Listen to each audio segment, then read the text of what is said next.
Boa tarde, ouvintes. Em uma edição especial do nosso podcast, apresentamos um segundo episódio do Law News nesta semana, desta vez com participação especial de gravações fornecidas pela Rádio Senado e pela Rádio Câmara.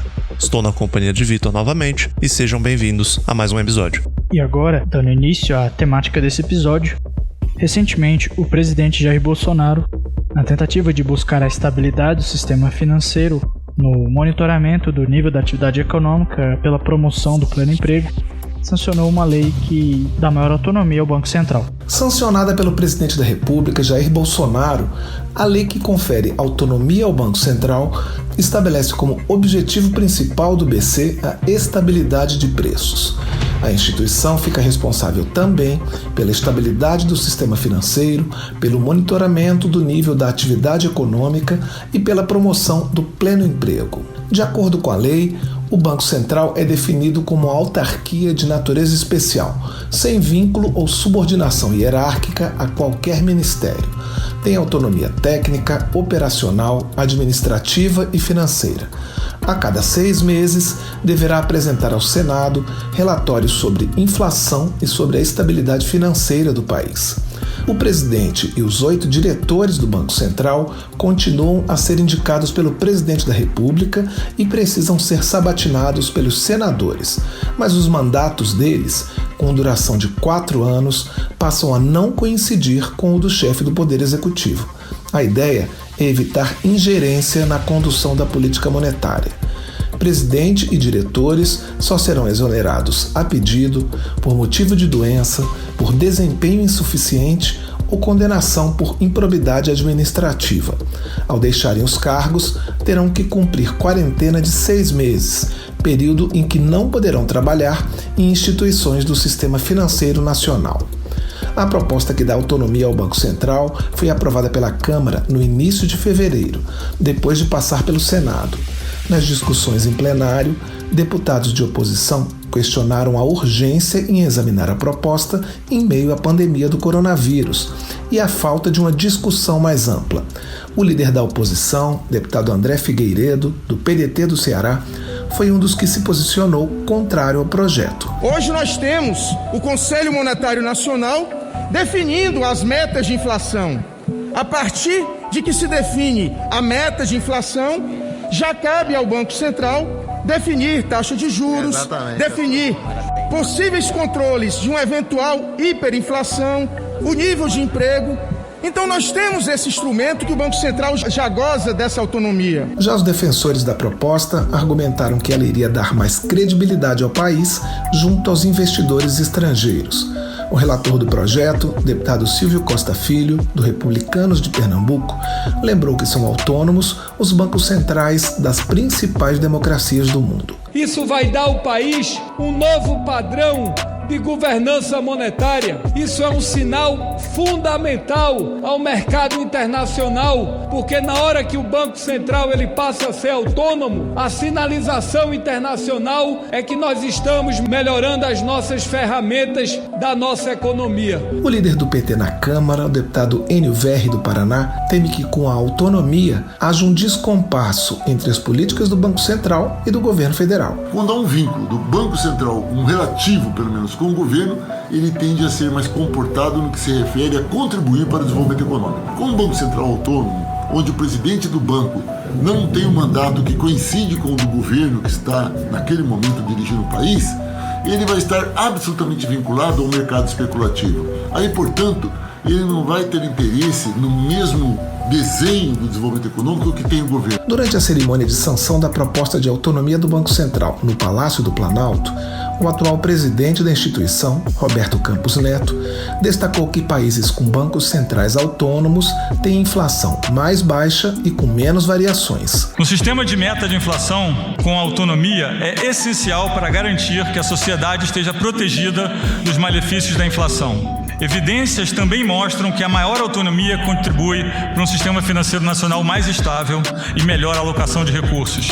Ao confirmar a autonomia, a credibilidade que se ganha permite juros estruturais menores e política monetária mais estável. O presidente Jair Bolsonaro vetou um item que proibia presidente e diretores do Banco Central de exercerem paralelamente outros cargos públicos ou privados.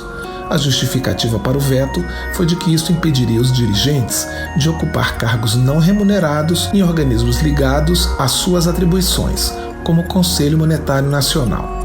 Também foi vetada a proibição de participação acionária em instituição do sistema financeiro, que, segundo o presidente, já é regulada pela Lei de Conflito de Interesses.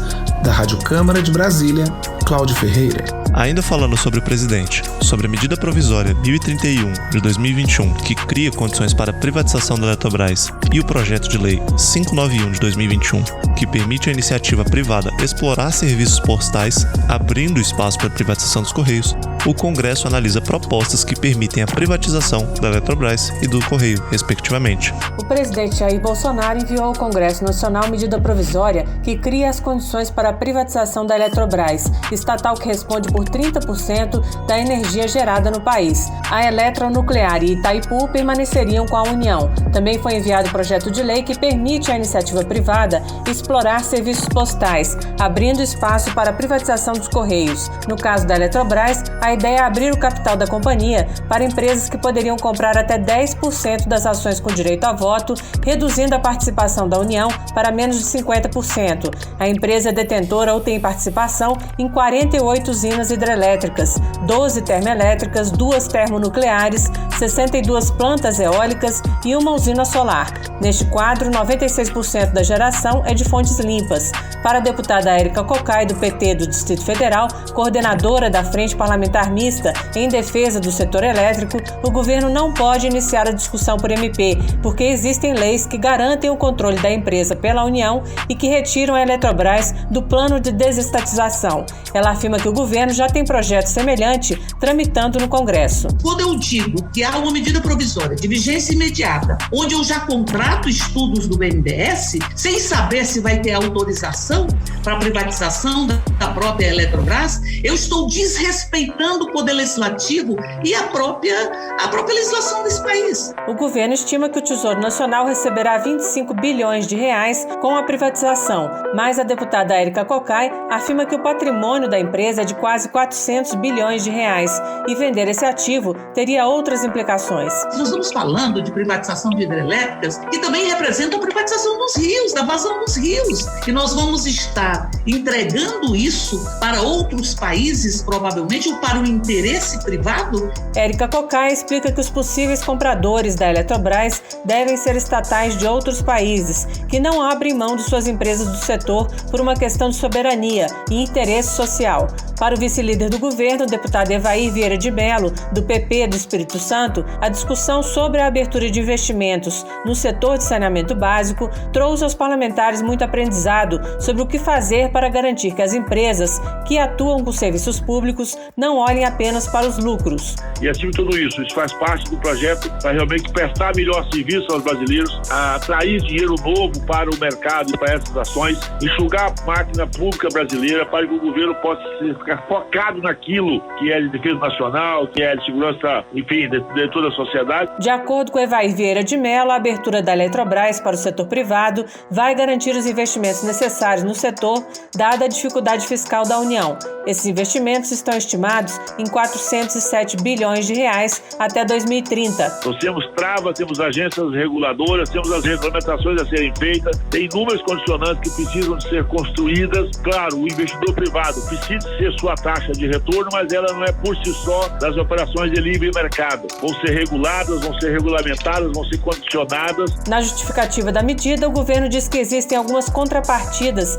importantes para a privatização, como a exigência de investimentos anuais de 350 milhões de reais na revitalização do Rio São Francisco por 10 anos. Também serão colocados recursos para a redução de tarifas na região norte e para a revitalização dos rios que abastecem o sistema de Furnas. No caso dos Correios, o governo diz que a empresa também precisa de investimentos para ser competitiva, mas que esse dinheiro não existe. O projeto abre os serviços postais para empresas privadas, mas coloca a regulação dessa prestação no âmbito de fiscalização da Anatel. Da Rádio Câmara de Brasília, Silvia Minhato. Seguindo com a temática voltada para as atividades mais recentes das casas legislativas, o Congresso Nacional, por meio do Decreto Legislativo 1 de 2020, homologou a Convenção Interamericana contra o Racismo, a Discriminação Racial e as Formas Correlatas de Intolerância.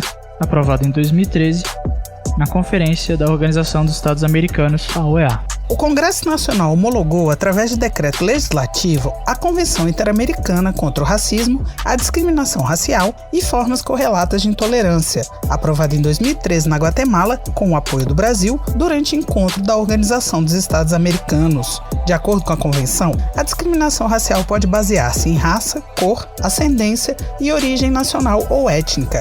Ainda segundo o tratado, é considerado racismo qualquer discriminação que impeça o reconhecimento ou exercício, em condições de igualdade, de qualquer dos direitos humanos e liberdades fundamentais. Os países que ratificarem a Convenção devem se comprometer a prevenir, eliminar, proibir e punir, de acordo com as suas normas constitucionais e com as regras da Convenção, todos os atos e manifestações de racismo, discriminação racial e intolerância. O deputado Paulão, do PT de Alagoas, que foi relator do projeto na Comissão de Direitos Humanos e Minoria da Câmara, destacou que após a ratificação, a Convenção vai fazer parte do ordenamento jurídico brasileiro e vai ser mais um instrumento para enfrentamento ao racismo no país. A gente está vivendo momentos muito críticos do processo civilizatório, no Brasil principalmente. Então, são orientações fundamentais que têm como escopo justamente evitar qualquer discriminação racial e dar proteção contra o racismo. O texto do tratado deve ainda ser ratificado pelo presidente da República para que possa fazer parte do ordenamento jurídico nacional, valendo como norma constitucional. Da Rádio Câmara de Brasília, Carla Alessandra. E para finalizar a temática internacional, de acordo com o estudo legislativo, Maurício Schneider apontou ações para facilitar o acesso do Brasil à Organização para a Cooperação e Desenvolvimento Econômico, OCDE. Estudo do consultor legislativo Maurício Schneider aponta a necessidade de o Congresso brasileiro atuar mais na fiscalização do cumprimento das leis ambientais existentes, porque isso poderia facilitar inclusive a efetivação do país como membro da OCDE, a Organização para a Cooperação e o Desenvolvimento Econômico. Schneider lembra que o tema meio ambiente é muito importante para a organização, sendo motivo de 92 das 254 recomendações que devem ser cumpridas pelos membros. Em seu estudo disponível na Biblioteca Digital da Câmara dos Deputados, Schneider explica que em 2015 o Brasil foi avaliado pela OCDE em termos ambientais e teve uma resposta favorável, mas, segundo ele, em 2019, em reunião do Comitê de Política Ambiental da organização, o país recebeu muitas críticas. Deixou de ingressar naquele comitê como participante naquela ocasião, ele ficou em observação, ele continua assistindo às reuniões do comitê, participando, mas ele não tem nenhuma participação maior, ele está como se fosse assim, de castigo até que se veja um retorno a tendência de combate ao desmatamento e às queimadas. A OCDE tem 36 países membros e se dedica a recomendar boas práticas, principalmente em temas como meio ambiente, educação, finanças e combate à corrupção. Na década de 90, a organização se aproximou, segundo o consultor Maurício Schneider, de Brasil, Argentina, Chile e Colômbia, com o objetivo de ampliar a lista de países membros. Já em 1996, o Brasil começou a fazer parte do Comitê do Aço e adotou uma estratégia de pedir à organização que reconhecesse que o país já era aderente a várias recomendações por meio da legislação em vigor. E essa estratégia sempre foi muito bem recebida na OCDE e o Brasil acabou participando de várias instâncias como observador ou como um membro parcial. O Brasil é membro do Comitê do Aço, é membro da Agência Internacional de Energia, que também é vinculada à OCDE. Tudo numa estratégia de realmente se tornar um dia um membro pleno. Em 2017, o Brasil pediu formalmente a adesão à OCDE e agora passa por uma série de avaliações para verificar se cumpre as recomendações de maneira efetiva.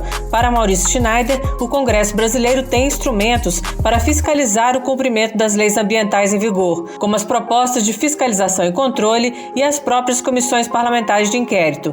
Hoje, o Brasil é considerado um parceiro-chave da OCDE, junto com China, Índia, Indonésia e África do Sul. Colômbia e Costa Rica estão em processo de adesão. O Chile entrou em 2010. Da Rádio Câmara de Brasília, Silvia Minhato.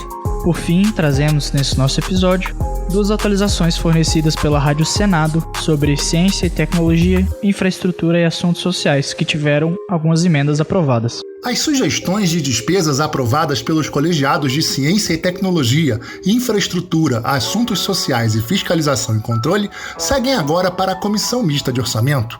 As áreas contempladas pela CCT são sistemas espaciais, com R$ 5 milhões, pesquisa e desenvolvimento para inovação, tecnologias digitais e processo produtivo, com R$ 7 milhões, manutenção de contrato de gestão com organizações sociais, com R$ 10 milhões, e fomento à pesquisa e desenvolvimento, com mais R$ 10 milhões. O relator foi Isalci Lucas, do PSDB do Distrito Federal, que também relatou as emendas da Comissão de Assuntos Sociais. Foram contempladas ações de reforço de recursos para a emergência internacional em saúde pública, decorrente do coronavírus, com R$ 500 milhões, a estruturação de unidades de atenção especializada em saúde, com R$ 70 milhões, a estruturação da rede de serviços do Sistema Único de Assistência Social, com R$ 100 milhões, e a fiscalização de obrigações trabalhistas e inspeção em segurança e saúde do trabalho, com R$ 10 milhões. O senador explicou os critérios adotados. Verificamos assim quais ações foram mais demandadas pelos integrantes do colegiado, dentre as áreas de saúde, assistência social e trabalho. A seleção das 4 emendas de apropriação a serem apresentadas por essa comissão materializa, portanto, as ações que obtiveram o maior número de indicações entre as propostas apresentadas. A Comissão de Fiscalização e Controle destinará R$ 20 milhões para a proteção e defesa do consumidor e mais R$ 20 milhões para a auditoria e fiscalização tributária e aduaneira. Ações da Controladoria Geral da União e do Banco Central também receberão R$ 20 milhões. Já a Comissão de Infraestrutura aprovou adequações de trechos rodoviários entre as cidades catarinenses de Navegantes e Rio do Sul, Iguaíra, no Paraná, e Itapiranga, em Santa Catarina. Outros trechos rodoviários serão construídos entre Manaus e a divisa do Amazonas com Rondônia, e entre os municípios amapaenses de Porto Grande, Pedra Branca do Amapari e Serra do Navio. Da Rádio Senado, Pedro Pincer. Assim como houve a aprovação pelo plenário para a criação do chamado Governo Digital. Vitor, essa é uma iniciativa que, particularmente, eu vejo com muitos bons olhos, uma vez que essa modernização dos serviços governamentais é mais do que necessária e está mais do que atrasada. O governo precisa atualizar a forma como presta os seus serviços e facilitar o acesso à população, principalmente considerando uma época de excepcional conduta social que vivemos, por conta de isolamento social, por conta de afastamento social. Como que você pode esperar que um cidadão pegue um transporte público, desloque-se pela cidade inteira, gaste horas do seu tempo e do seu dia para ficar em uma fila em um ambiente lotado, esperando para ser atendido, muitas vezes somente para preencher uma solicitação de segunda via de um documento? É algo que, a meu ver, deveria ter acontecido muito antes. E ok, realmente existem empecilhos burocráticos que impedem certos projetos como este de tramitarem com mais celeridade, mas com o devido apoio, eu acredito que a criação do chamado Governo Digital é algo extremamente relevante e extremamente necessário, não só para o público comum, mas para todos os cidadãos do nosso país. Aprovado pelo plenário do Senado, o chamado Governo Digital, ou GovTech, vai desburocratizar, simplificar e modernizar a relação do poder público com a sociedade por meio da oferta de serviços digitais, inclusive para celular. Na prática, o cidadão não vai mais precisar ir pessoalmente a uma repartição pública para atender a um chamamento oficial ou fazer alguma solicitação, mas apesar da disponibilização de portais na internet, aplicativos ou outro canal digital, os governos deverão manter o atendimento presencial, sobretudo para pessoas idosas, sem acesso a tecnologias ou de povoados e de áreas rurais. O projeto também prevê uma interoperabilidade, ou seja, um sistema interligado entre os serviços públicos para impedir que o cidadão tenha que ir a uma repartição, pegar um documento e entregar a outra. Por essas regras, por exemplo, o INSS teria acesso ao banco de dados do trabalhador na Caixa Econômica. Outra novidade é o fim da apresentação de documentos em papel e autenticados, mas os arquivos eletrônicos dependerão de assinatura digital para comprovar a sua legitimidade. O relator, senador Rodrigo Cunha, do PSDB de Alagoas, destacou que tudo poderá ser resolvido pela internet. O projeto do governo digital vem para diminuir a burocracia dos serviços públicos e também para facilitar a vida do cidadão. Através das assinaturas eletrônicas que a lei prevê, será possível resolver problemas do dia a dia sem sair de casa. A identidade digital já vem sendo usada em diversos países. É o primeiro passo para acabarmos com a quantidade enorme de papel e de diferentes tipos de identidade que temos que portar no nosso dia a dia para buscar a nossa identificação. Ao citar que o governo gasta R$50 por atendimento presencial e que o custo do eletrônico seria de 80 centavos, o senador Isalci Lucas, do PSDB do Distrito Federal, destacou que o projeto vai possibilitar que todas as informações sobre um cidadão estejam numa espécie de prontuário eletrônico ou identificação única por meio do CPF. Além do mais, citou o fim das dificuldades de acesso aos serviços públicos. Não tem sentido as pessoas pegarem um ônibus para marcar uma consulta. Não tem sentido as pessoas dormirem na fila para fazer uma matrícula na escola. Não tem sentido você chegar num órgão público e ele exigir uma certidão do próprio governo. Então, essa questão da identidade única, a identificação única, ela é fundamental. O governo digital também prevê acesso a bancos de dados públicos por qualquer pessoa. Além disso, vai obrigar o gestor público a divulgar a arrecadação e as despesas de forma clara, assim como relatórios de viagens feitas por servidores, penalidades aplicadas a funcionários e a empresas, currículo dos chefes e até o detalhamento das renúncias fiscais.